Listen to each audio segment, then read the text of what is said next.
I want to talk about state changing today, or state changers.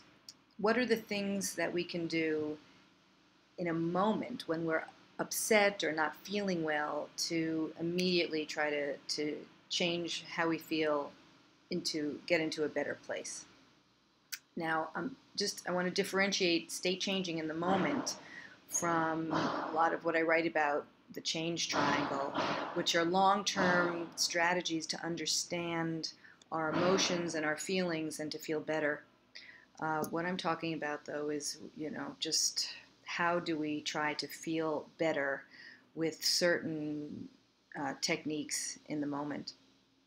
So, some of the state changers that come to mind, and you may have others, are, for example, exercise. Right? You don't feel well, you feel a little bit anxious, a little down. You go for a run, releases adrenaline, and state changer. Right? You all of a sudden feel better, a little bit more enlivened. Another example of a state changer is meditation. There's a book that I really like called 10-minute, or I think it's called 8-minute meditation. I was never too successful at meditating, but for 8 minutes I can meditate. And so for those of you looking for state changers, that's a book that I would recommend. Other state changers, doing things that you enjoy, like listening to music, really can create a change of state. You can shift from listening to, let's say, anthem rock, which I like, which kind of really gets me going, melancholy music, beautiful classical music, whatever you like, the music that best changes your state.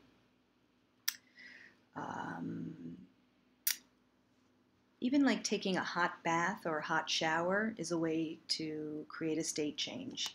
Making yourself tea, connecting with another human being, right? That's why whether you go to support groups, whether you have a therapist or a counselor, clergy person, just connecting, saying how you feel can create a state change. Not always, but it can. Both sex and masturbation are immediate state changers, because when you have an orgasm, it releases endorphins into your system, powerful, powerful drugs, and boom, it creates a sense of relaxation. Other state changers, and everything that I just mentioned are healthy ways to create a state change in yourself.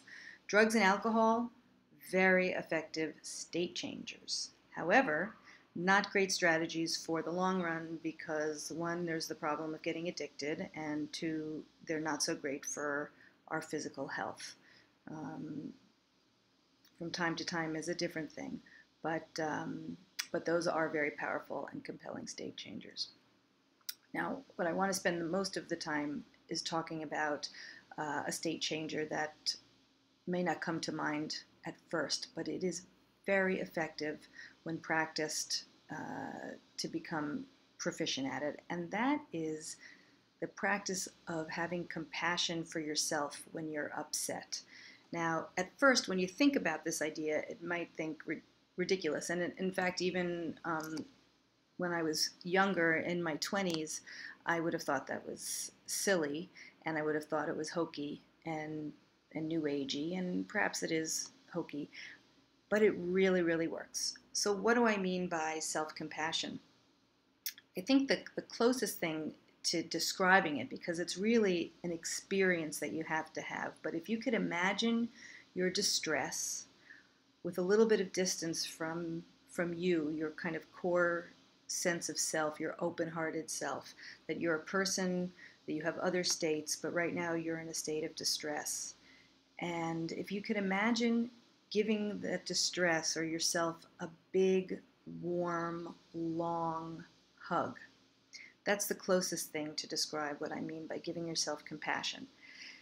Now, the opposite of that is when you're upset, beating up on yourself, right? Just saying you shouldn't be upset, or really leaning into the upset in some way. Like if you're angry, kind of really leaning into the anger.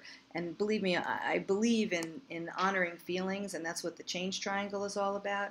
But in this, I'm talking about really at the same time you may want to work on your feelings, to have a simultaneous sense of compassion for your suffering, and tenderness towards your suffering, in this way of enveloping your suffering, and as opposed to beating up on yourself. Now, when you're doing this, and everybody will experience this differently, but for me, when I remember to be compassionate to myself, when I am upset or distressed or suffering in some way, I experience an immediate shift, an immediate state change. I feel a physical softening. I feel a decrease in tension, this kind of like, "Argh," and then it's like, oh, poor me. I feel tenderness for myself. And not, again, in a shaming, self-pitying way, but much in the same way you would have compassion for a friend or a pet or a little innocent baby or somebody who's sick. If you can access compassion for another person and that softness, it's the same approach, just turned towards yourself. So what I would recommend is just to think about that idea and to play with it and to really give yourself a lot of credit for even thinking about it or trying to give yourself self-compassion. And it's important to know that if you can't do it, or even if the whole concept doesn't resonate, that makes a lot of sense. Most people struggle with self-compassion for a variety of reasons. They either feel it's that they don't deserve it. They have a sense that if they give themselves compassion, it will open up a floodgate for many, many other feelings of tenderness and mourning for the self, for early adversity you've gone through, either in childhood or whatnot. There's a sense that if I'm kind to myself and gentle, that perhaps I won't be productive. If I'm anxious and I feel that my anxious is driving me to be productive, and then all of a sudden I'm giving myself compassion for feeling anxious, then maybe I'll get complacent and I won't do anything. So these are all real fears.